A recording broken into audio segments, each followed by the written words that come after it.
Hoje o Mago da Física vai trazer um experimento em que a gente vai trabalhar o processo de fenômeno de interferência, ressonância e batimento.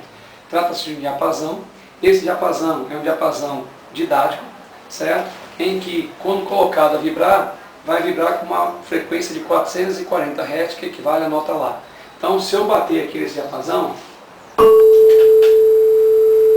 ele oscila e esse efeito sonoro é causado pela oscilação. Tanto é que se eu impedir de oscilar, ele deixa de emitir o som. Tá? Então, novamente. Bom, esse efeito fica interessante na realidade quando eu coloco dois diapasões. Certo? Então, no momento que eu coloco um para vibrar, tá? Eu posso regular a sua frequência mudando a distribuição de massa desse diapasão. Tá? Então aqui desse jeito, posso alterar a sua frequência. O processo de ressonância se dá pelo fato de haver uma transferência de energia sempre que a frequência de um sistema oscilante é igual à frequência de outro sistema que pode entrar em oscilação. Nesse caso aqui, quando eu retiro as duas presilhas, os dois diapasões têm a mesma frequência. Então, se eu colocar um deles a oscilar, o outro entra em ressonância. Novamente, vou colocar apenas um para oscilar.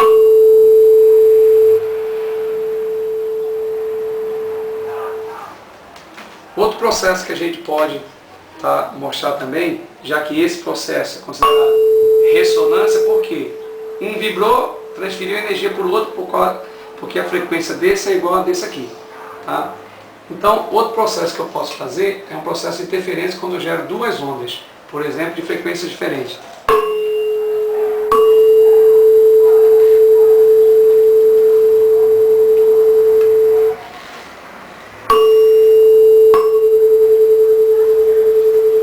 É um processo de interferência, mas nesse momento ocorre o que a gente chama de física de batimento.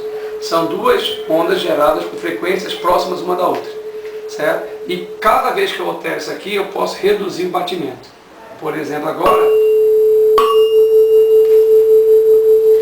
houve uma redução no batimento. Se eu ficar organizando isso de tal forma, eu posso reduzir o batimento até tirar quando os dois estiverem oscilando com a mesma frequência. Tem um processo de interferência, mas não ocorre mais batimento. Outro modelo que a gente poderia dar a ideia de ressonância é se a gente pegar um enfeite desse mesmo. Então, isso aqui tem uma molinha aqui que pode oscilar, certo? Mas essa oscilação só ocorre se eu mexer isso aqui com uma certa frequência que coincida com a frequência de oscilação lá de cima. O fato de mexer não fará ele entrar em ressonância. Agora, se eu mexer com a frequência lá de cima, eu posso dizer que ele entrou em ressonância. Tá? Então, vocês presenciaram, verificaram três fenômenos interessantes: interferência, ressonância e batimento. Até a próxima.